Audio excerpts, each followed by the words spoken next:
Hey everyone, happy Monday. Thank you guys all for hopping on. I can't believe there's already 150 people on. Leanna, they're just so excited to hear from you. So without further ado, I'm going to get right into the recognition. So guys, it's only July 2nd. So if you're not on this list yet, there are still so many days in the month. These are just people who are crushing it right from the get-go. In freaking insane. So if you want to be on this board and you're not, you must edit the document and team by to finish family, which is our big family organization-wide team page. And I'm going to shout these people out. So these are people who have already achieved Success Club. We have Amy Rada at SC16, Sammy Glonick, and myself, and Amanda Haydenreich at Success Club 10, Cassie Biltz at Success Club 8, and then also at Success Club 6, we have Taylor Ricker, Adam Hoffhines, Emily Spencer, and Carly Lindor. So people who are also on this board, very close to officially hitting Success Club already. Lindsay Scatrud. Girl, I know I butchered that, so I'm sorry. I love you. Nicole Arkell, Sarah Spickler, and then with Success Club 2, we have Stephanie Dowling, Alicia Spakowski, Shelly Smith, Rosie Clafter, and McKenna McCullough.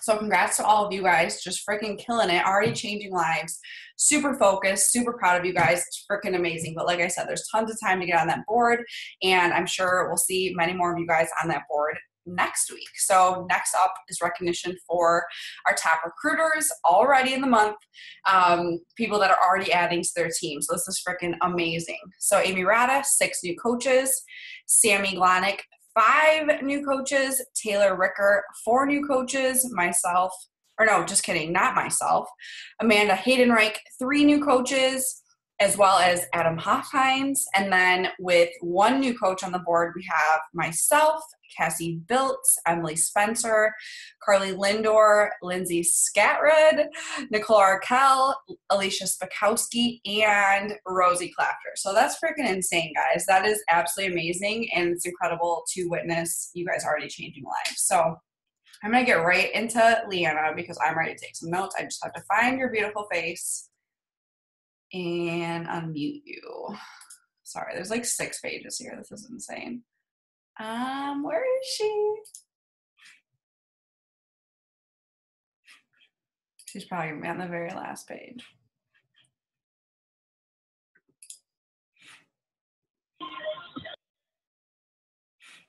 Leanna, where are you? Holy crap, already 200 people. All right, wave at me if you're on, girl.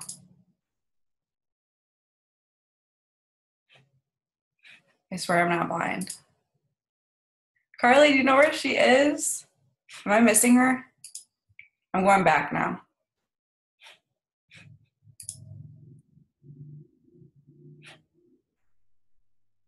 I really don't see her. Where's our girl? Sorry, I'm still looking.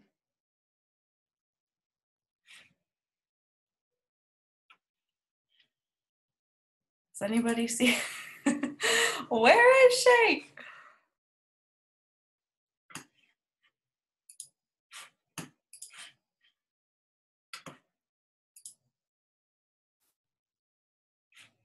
All right, I'm still looking. Carly, if you see her, holler at me.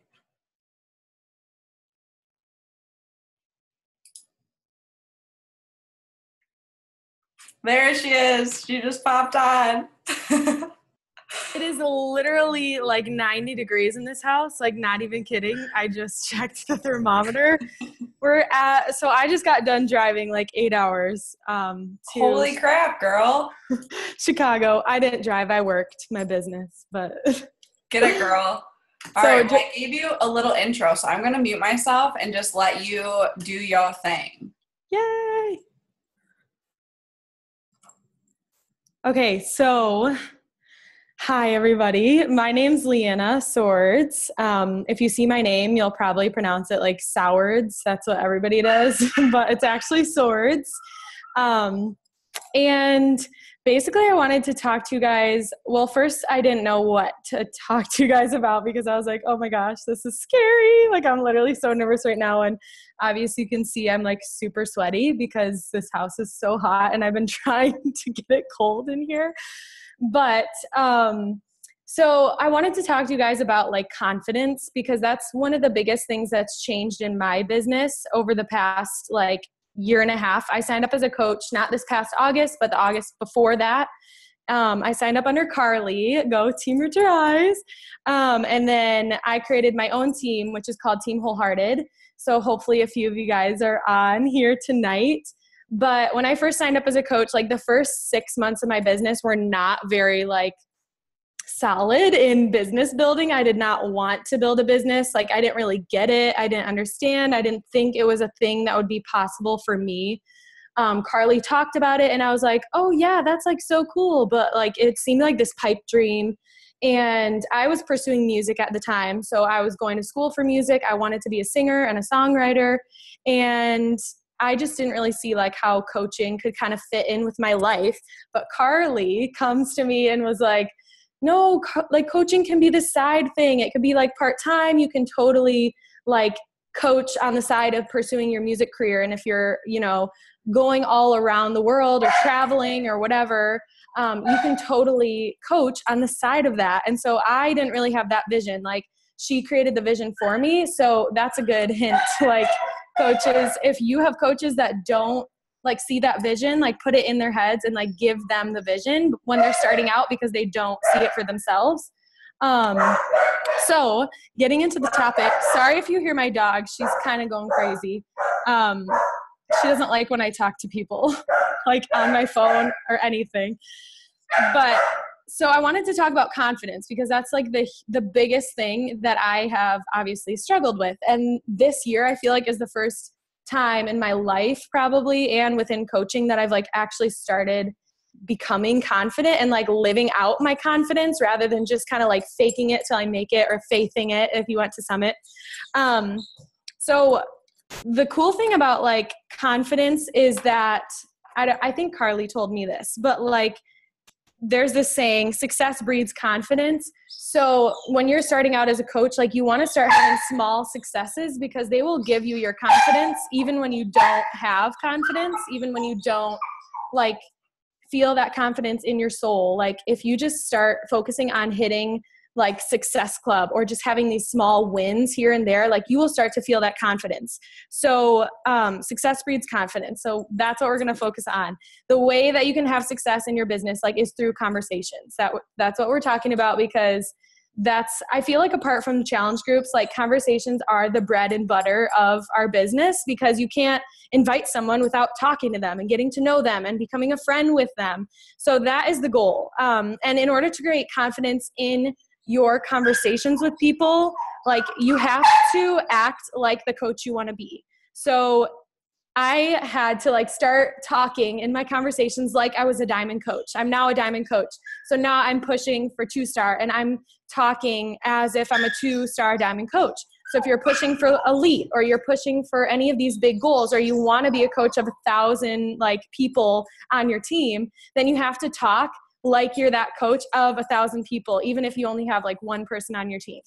So the way that you can do this is speaking with confidence, right? And confidence comes when we know what we're talking about. Like when you're like an expert on a topic, you feel so confident, right?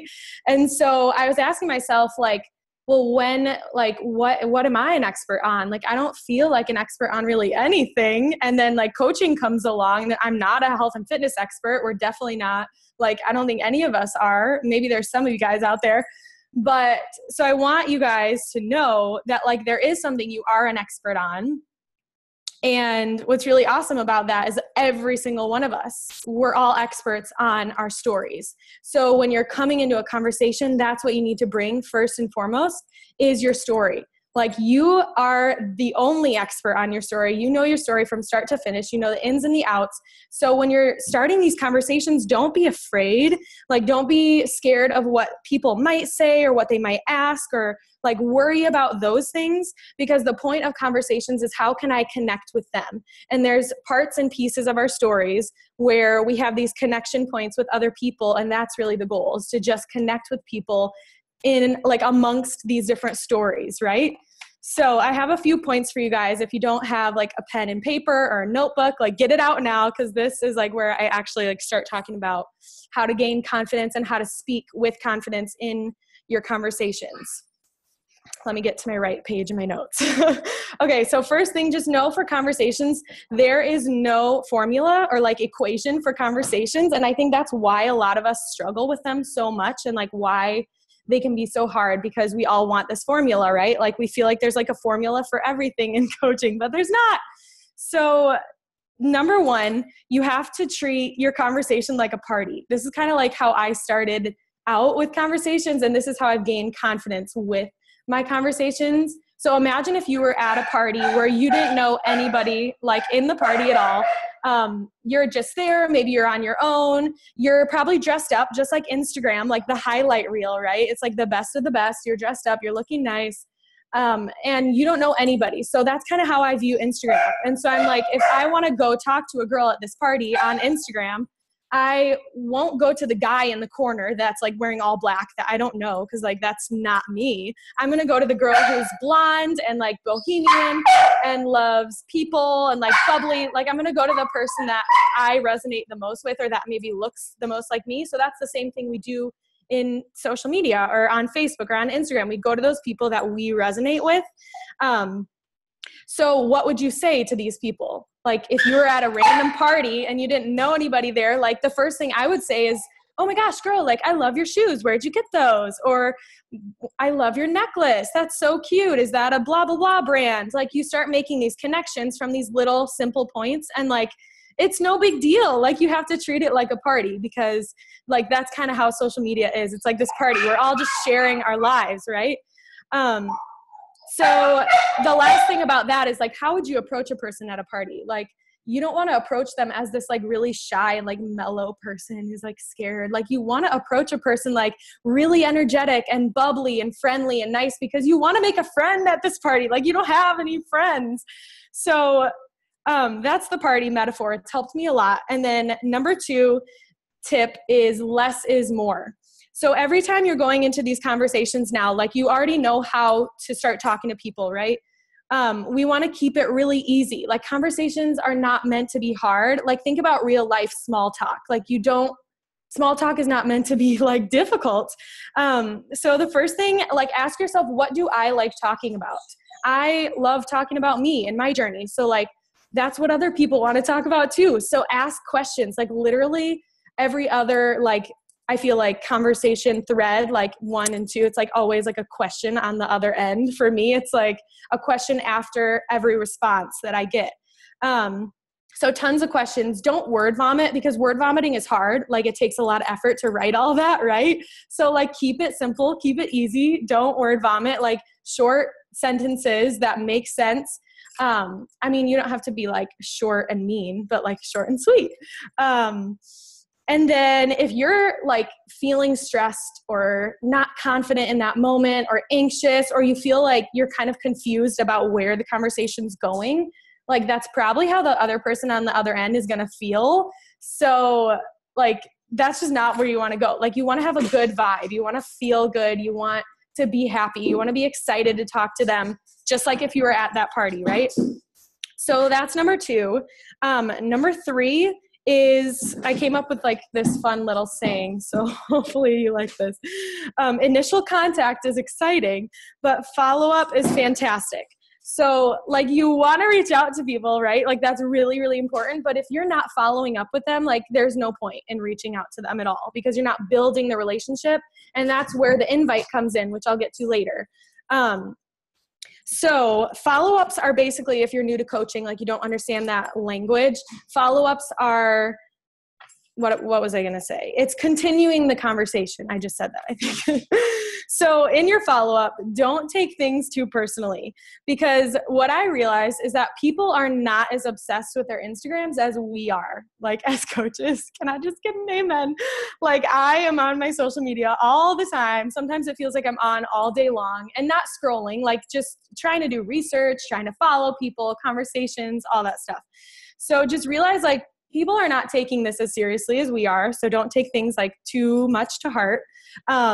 And also remember, just because you answered late does not mean that like your message isn't going to make an impact. So I sometimes get stressed out because I will have like 2 weeks worth of conversations, 1 week, 5 days, 4 days, like all those conversations to follow up with. And it gets really stressful. So just remember like the other person on the other end, like we live in a busy world, like everybody's busy. So like it's better that you send the message than not at all. So don't like be a perfectionist with this.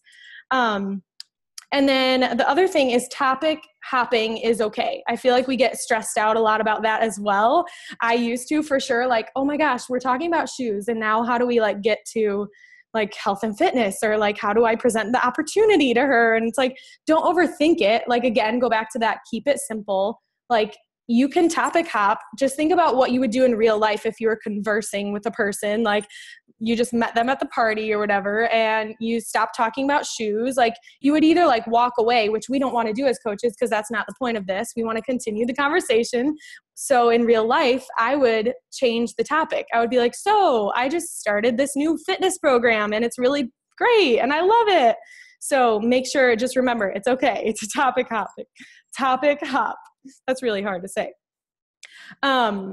So now getting to invites. Invites are necessary. So they're found in the follow-up, and like people always say this in the coaching community, the fortune is in the follow-up, and it truly is, because like, again, if you're not inviting in that follow-up, you're missing the whole point. Like you're never going to get people in your challenge groups. You're never going to get people in your workshops. You're never going to hit Success Club. Like it just doesn't work. Unless you have this massive following where people are just running to you, which not a lot of us have. So you have to invite people. And know with invites as well, like going back to that kind of like perfectionist thing, timing matters, but it is not like as important as I think we think it is, right? So sometimes I would, in the past, want to invite a person. I'd be like, well, we're talking about this and it's just not a good time, but I had a challenge group like about to start. It's like, you need to take advantage of that and get it out of your head that like you need this perfect time. You just need to do the invite, because if you look at it like that, again, like all or nothing, if you do the invite and it's not a great time, at least they're going to say not yet or not now. And you can take that and save it for later, rather than not doing the invite at all and not getting anyone involved. So again, like straying away from that perfectionist mindset. And then also I view the invite as like, how would I invite my friend if I wanted to go to a new yoga studio, or I wanted to go to a new cafe in town? Like, how would you describe or like invite that person to go with you? I personally wouldn't be like really awkward with it or like hesitant. Like I would just be all out. I'd be like, oh my gosh, girl, like I found this new cafe. They have amazing matcha. It tastes so good. I feel so happy when I'm there. The customer service is amazing. So like, that's how we have to go about our invites. Like you have to be passionate and excited and talk about your experience. And another thing I wanted to know is like, we don't talk about the price. Like if I'm talking about this new place I want to go to, I never talk about the price of the food, like ever. Like that's just not a thing. I talk about the experience, what it makes me feel like, the community that I felt there. So go back to those things. Like what are you feeling from the programs? What's your story that you're an expert on, and share that within your invite. So I think this is my last one. Yeah, number 4. So no's, ghosts, and objections is this last one. So, wow, I'm saying so a lot. I apologize for that. So what happens if if you're having a conversation and you've invited a few times, like maybe you followed up and then they ghosted you and you followed up one more time, or they're just not responding. Like it's just like dead silence and just you're feeling weird now. You feel annoying. What I realize is it is not our job to figure out what's like happening to them in those moments. Like, it's like a lot of times I would sit back and just be like, wow, I wonder what's going on. Like, do they hate me? Why is this going on? Like, don't think about why. That's not our job. Our job is to serve people in the best way that we possibly can. And sometimes that is realizing people don't want our help, or they're not ready for our help, or they don't know how to take our help. And so they might just stop messaging you, and that's okay. Like, they might come back. You might be able to come back a couple months down the road, but like, it's not on you. You can just like love them and leave them. Like, that's the perfect place to just love them and leave them.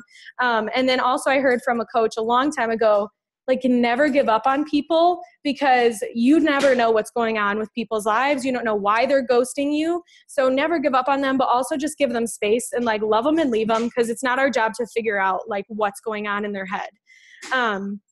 And then with objections. So like, sometimes you'll be having a conversation and somebody will come to you and maybe they want to like argue, or I've had this sometimes with like yoga teachers. They'll be like, well, yoga is the only like activity that I need in my life. Like, I don't need any other workouts. And I'll just be like, girl, like, I get it. And I was there, but I love weightlifting, or I love cardio on top of my yoga. Like, I love adding something. So don't be afraid to kind of push back when people give you objections, not like slap in their face, push back, but just like kind and graciously share your story again. Cause like, that's what you're an expert on. And sometimes people will change their mind and sometimes they won't. So again, like, if they don't, like, just love them and leave them. It's not your problem. It's not your job to figure that out. It's just your job to find out why. So that's another good thing, is like, you can ask them, well, this is why I love it. And I like weightlifting to add on top of my yoga practice. But why are you feeling this way? Why do you think that yoga should be the only thing for you? You know, like, try to dig a little bit deeper. And then the last one, no's. No's are literally just not no's. Like, do not be discouraged by no's. I was so discouraged in the beginning by no's. They were like the death of me. But now I'm like, so it's okay. So when somebody gives you a no, I always try to get their email, or at least like some form of contact, so that I can follow up with them, because I use Google Streak to track. So I like putting people's emails in there. That's kind of like up to you guys what you want to do, but I like to get their email. And if they're kind of hesitant with the email, then I just write down their Instagram bio or like username, and I'll make a note and a point to like go back a month later and really follow up with them and just like check in and be like, hey, like, how are you doing with life? Not like health and fitness stuff. But I think that was all I had. Oh my gosh, that like flew by. I probably talked so fast. Girl, you crushed it. If you guys have any questions, just drop them in the comments below. I think, Leanna, what you're saying is just so simple that it's like, I think we always second guess ourselves, and we're like, well, she's going to say no, or she's going to turn me down, or it's going to be too much money. It's like, we're making these assumptions for these people, when it's like, we're just offering it. We're just trying to hang out with them and be friends. And it's like, let them make the decision, you know, instead of spending all that time thinking what if, or what are they going to say? What are they going to, you know, they're going to turn me down. Like, don't make that decision for them. You know, like, just like you said, like, pick the girl out at the party that you want to hang out with, and like, how would you talk to her? You would talk about the things that you guys have in common. How many times do you attempt to follow up with someone if you haven't heard a response after an invite, before you let it be and give them space? That is a good question. So wait, how many times do I follow up with them? Is that the question? Yeah. How many times do you attempt to follow up if you haven't heard from them? So usually I will follow up like once, just about life in general. Can you guys hear me? Mm-hmm. Yeah. Okay. So I'll just follow up once, like life in general kind of thing. But like, if I had sent them like an invite to a group, this happens a lot. I'll like send an invite to a group, or just like to email to talk about whatever. They'll ghost me like right after that. And so usually what happens is I'll like go into that message and see that past like message or whatever. And I will just follow up and say, hey, how's life? And then right under that, I'll be like, did you ever make it into my group? Did you ever get my email? Did you ever blah, blah, blah? So yeah, I guess 2 times kind of. Well, I like that open-ended question too. Like, did you, you know, like putting it right on them, like just straight up asking them too? Because a lot of times they're going to be like, oh, but they're going to want to respond because you're just being nice about, you're just being normal and asking a question. Mm-hmm. How do you differentiate yourself from other fitness and or direct selling brands? I've had someone interested in Shakeology, then defer to Herbalife because of the price. I always talk about like how Shakeology is so different from everything else. If it's like, if they're having an issue with the price in Shakeology, I used to work at a health food market. I actually just quit that job like a few weeks ago.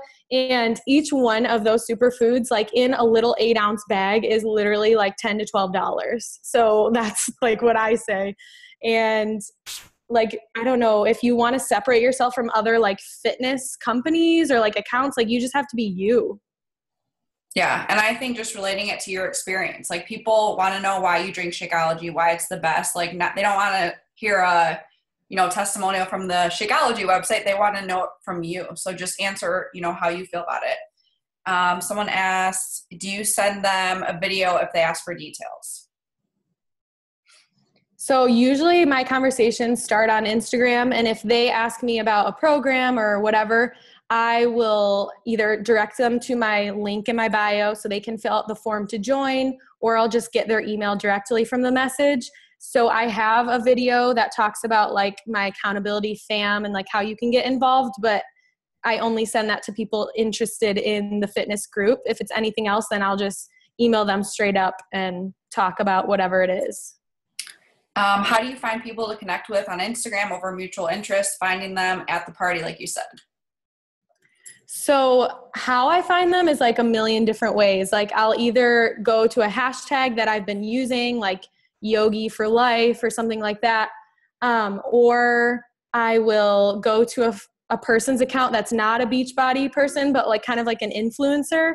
And I'll ask, or I'll look through their followers, because usually I'll resonate with those people too, or brands work really well. And also like anybody who's watching your stories, anybody who's liking your photos, people commenting, followers. Love it. Okay, so someone said, I'm a new coach here just starting out. How do you make a post on Instagram to get the coaching business going? Ooh, that's such a good question. I actually just told one of my coaches how to do this. I would make like what's called a coach announcement post. And if you can get professional like headshots, like get those, or if you have them, like use those, a really like pretty picture of you. Like it doesn't have to be super up close, like it can be up close or like far away, but a picture of you and just saying like your journey, like speaking, this is where I was, now I'm doing this, and this is where I'm going kind of thing, and kind of inviting your followers or your tribe like along the way, to just tell them like, this is what I'm going to start posting about and this is what I'm excited about. Because when you give people that like story, they want to be a part of that and like they want to follow along. Yeah. So good. This is a really good question. So what is one thing you wish you would have, oh no, what's one thing you would have known?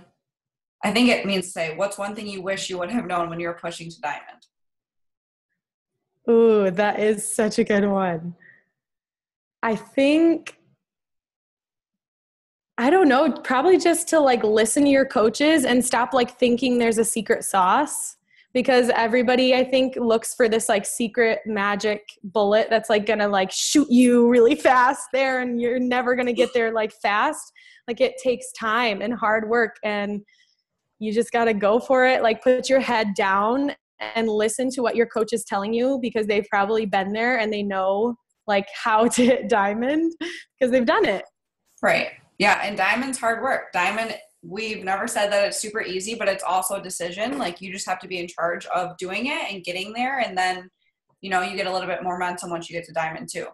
Okay, guys, we have time just for a few more questions. How do you keep an active presence of loving your people and giving them space, but also not bugging them, but also not forgetting them? Do you mean like followers or your, like the people? I think she's talking about like your conversations for the people that maybe aren't super chatty with you. Like how do you know the proper, the right amount of time to give them space, but then to check back in?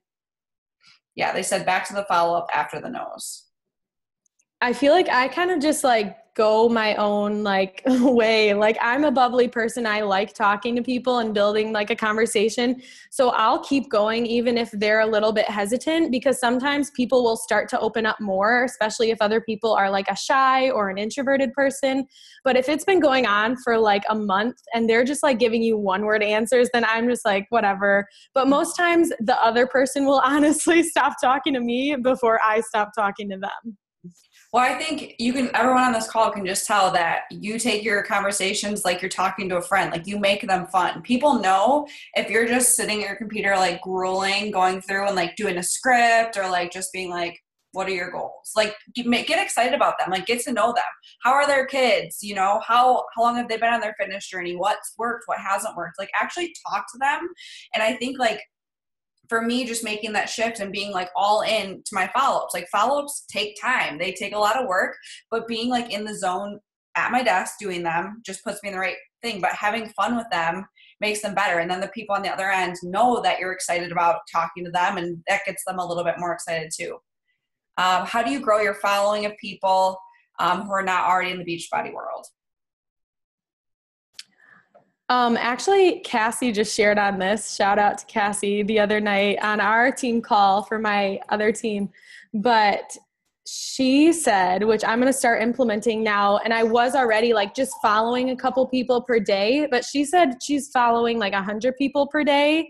And then at the end of the day, or maybe the end of the week, like going through those people you followed and seeing if they're following you back. Also, like the 5-3-1 rule works really well, liking 5 posts of a person that you really resonate with, commenting on 3 like genuine comments, and then following them or shooting them a message. That's how I do it, like organically. Otherwise, just like geotagging and like using your Snapchat or your Insta stories, like every time you're traveling, like just all those little things. So someone asked, when you are getting someone to join Beachbody, do you instantly talk about how they can be a coach, or do you push challenge packs first? It depends on where they're at. Like it depends on the person. If they're talking about health and fitness, like I'm always going to start there. If they're right off the bat talking about like coaching or their job or how they hate their job, like then I'm just going to kind of like insert wherever it feels natural and wherever like whatever serves them best, I guess. Do you message people right away, or do you follow them first and like and comment on their stuff? How long do you wait to reach via message? So like, is this with the 5-3-1 thing or anybody? I think Rachel was saying just anybody. Do I like message them right away? Is that the question? Rachel, are you talking about prospects, or are you talking about people she's following? Both. So people that I'm following, like if I just found them, I'll like, sometimes I'll message them like right away if I just did the 5-3-1 thing. Sometimes I'll wait a day and then message them. I usually don't wait too long, like maybe a day or two. And then like people that are following me, like I feel like you can message them at any time. Does that answer the question? I would agree with both those two. I think it just depends on the person. And Janelle Summer said something when I was like a newer coach, and she just said, you know, for people that you feel like would be lifers on your team, it's like your girl, it's who you want to be on your team. Like those are the people that you're just like, hey girl, have you ever considered doing what I do? Like straight up. Especially because like the hardest part is planting the seed. So even if you have to ask them 10 times, the hardest time is going to be the first time you do it. And it's like the worst thing they can say is no. Okay, well, just like Leanna said, they're a no right now, but not in the future. But I just think it's just really important just to be like trying all different avenues, you know, make it fun, be consistent with these, because if you take a month off of reach out, starting new conversations and follow-ups, I mean, that's what happens when you don't hit successful with, because you didn't do enough of that the month prior. And that's just because some relationships take time, but also like you have to be building them every single day. That's why it's good just to get in the habit of always having conversations. When people reach out to you and they follow you, like if you're not doing anything with that, like you're wasting an opportunity, because they're actually coming to you.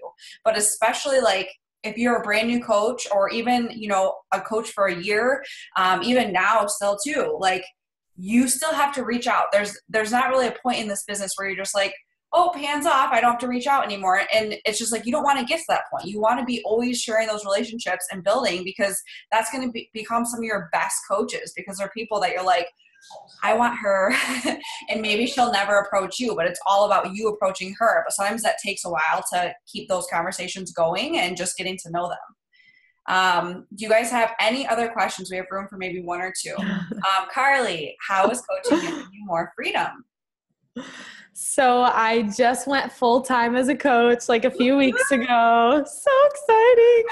And basically, like, what my husband and I's plan is, he's a musician, like part-time, and he also drives for like Uber and Lyft, because we're both kind of trying to make it. But my goal is I don't even know how to say it. Like, we're renovating an RV. Her name is Phoebe. And we want to eventually, since I can work from anywhere, like work virtually, we want to both live in the RV and like travel around the country to wherever his shows are, because he plays a lot for camps. So we'll probably like play or go to a camp and stay there for like a week or 2 weeks at a time, and then hop on over to the next one, because I can be independent and do my own thing, so that'll work amazingly. But coaching like allowed us to have that dream where, like, before that I never would have even thought of that as an option. I never would have even like wanted to do that, I guess, because it wasn't a possibility. So it's really cool that coaching has like opened up my dreams. Like, now they're so much bigger. I love it. You can just tell how excited you are too. It's like, oh. But seriously though, like, I feel like your energy is what brings people on to your team. And it's like, they just want to be a part of your energy, like that bubbly personality that it's like, you're just confident with the fact that when people sign up with you, you're going to take care of them, you're going to love them, and you're going to make their life better. So it's like, the sooner you guys can like own that and appreciate it, the sooner you're going to further your business, because people can tell via your posts, via your stories, that you're confident with what you have to offer. All right, so this is going to be the last question. What's your favorite way to track and or stay organized? Hey, so I use Google Streak for pretty much everything, and just like pen and paper for everything else. But I want to try using, what is it called? The one that like everybody uses, the big book. I don't know. Yes, because everyone says that's amazing. So I'm going to start using that for like my pen and paper stuff. Love it. Well, thank you, girl. You are freaking amazing. Can I get a picture with everybody real quick? Oh my gosh, yeah. I have to. Smile. Yay. Okay, guys, so this recording will be up tomorrow morning. It'll be in Tftf family as well as on my YouTube channel. So make sure you guys get your coaches to watch this. I think just changing follow-ups and conversations into being so simple, and just like you guys hearing it from someone else, I think is just going to hit home, and we're going to have like the biggest month yet. So love you all. Happy Monday. Thanks again, Leanna.